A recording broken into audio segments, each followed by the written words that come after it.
Hello, my name is Libby Falk and I'm the founder of Forward Labs. Our mission is to leverage games and human-centered design to increase engagement in local democracy. And in this talk, you're going to hear about some of the adventures we've had getting this work off the ground in my home state of Wisconsin this last year. But before I dive into that, I want to talk about why I think this work is so critical, especially right now. Here in America and around the world, there is a shift happening. We're becoming what scholars call a social movement society. Multiple generations of people ready and willing to step up to make change right now. Unfortunately, despite this massive spike in engagement, some things haven't changed at all. For example, in Wisconsin's spring election this year, only 20% of eligible voters cast a ballot. A huge part of the reason that people don't vote, particularly in local elections, is they just don't see why it matters. Civic literacy in this nation is in crisis. In fact, in 2020, only 1 in 3 Americans could name all 3 branches of the federal government. This isn't particularly surprising when you realize just how little we invest in civic education. Today, American schools spend 1,000 times more on STEM than they do on civics. The good news is that people are starting to pay more attention to civics in schools. Over the last 20 years, incredible organizations have been founded to build capacity for civics in the classroom. Unfortunately, K-12 students are only 17% of the US population, and I can't stop thinking, what about everyone else? How do the rest of us catch up on the civic education that we never had? My background is in user research, so I wanted to start at the source of this challenge. The people who care about local issues, but aren't voting and aren't engaging. I particularly wanted to understand this challenge in non-urban spaces, where communities might not even have a city website. That's why I spent 2 years in a master's program going back and forth between school in Cambridge and research in Wisconsin. Of course, there are many different barriers that prevent civic engagement, but there were 3 in particular that kept coming up in my interviews. First, it can be really difficult to get information about local government and causes, particularly in small communities. This spring, I voted for my local school board based on less than a paragraph of information on each candidate.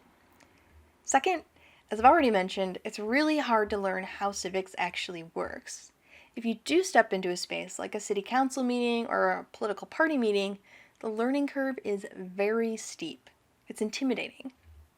Third, even when you do follow a local organization, you don't often get a lot of choice in how to engage. A lot of times you just get asked to make a donation or maybe call your senator, and that can be pretty off-putting, particularly for beginners. So I want to understand how my background in curriculum design and educational games might be able to make a difference here. I dug into the literature, and after 3 years and more than 30 playtests, this project has turned into Forward.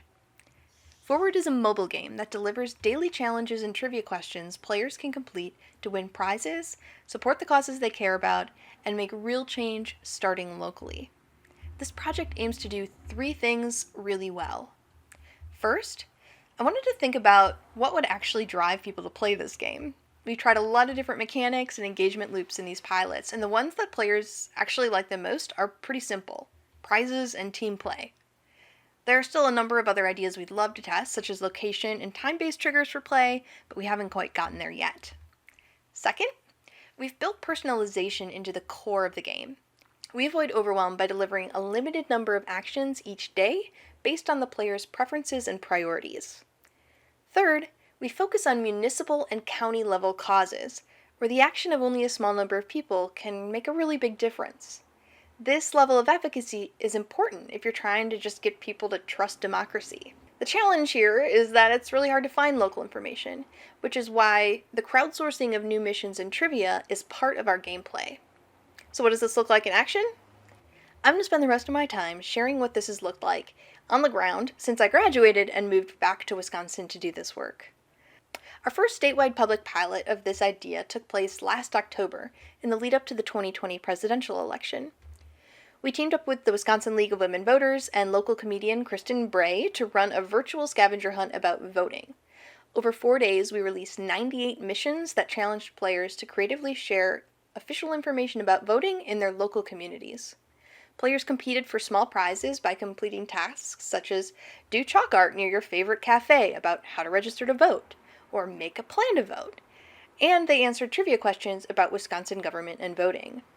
By the end of the game, 25 teams had completed 1,300 missions. The next spring I wanted to go a little bigger and try including more organizations.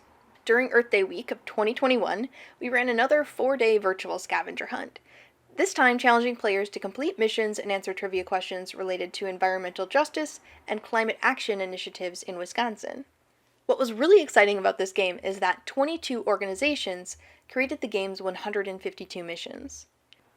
In the end, 135 players in 53 teams completed 2,309 missions, nearly doubling our turnout from the fall. There are a couple takeaways I can share from doing this work in small communities over the last year. First and foremost is start small. I wasted a lot of time early on trying to get people excited about an idea that was completely foreign to them. I needed to start smaller so that I could paint a picture of what this type of game could look like and exactly how it could benefit local organizations. In order to do that, all I needed was a few key allies. I had reached out to over 100 organizations, but in the end, I just needed 3 to get the first pilot off the ground. Once we had the example of our Get Out the Vote game, it was a lot easier for people to understand the idea. When it came to working with more partners for the Earth Day game, my priority shifted to maximizing efficiency. Most of the participating organizations were run by tiny, overworked staff and volunteers, so my number one goal was to not waste their time. To do that, I came up with a system that allowed us to virtually collect, vet, and share missions, and essentially put the whole game together with only one meeting. Finally, I learned that I have to be patient.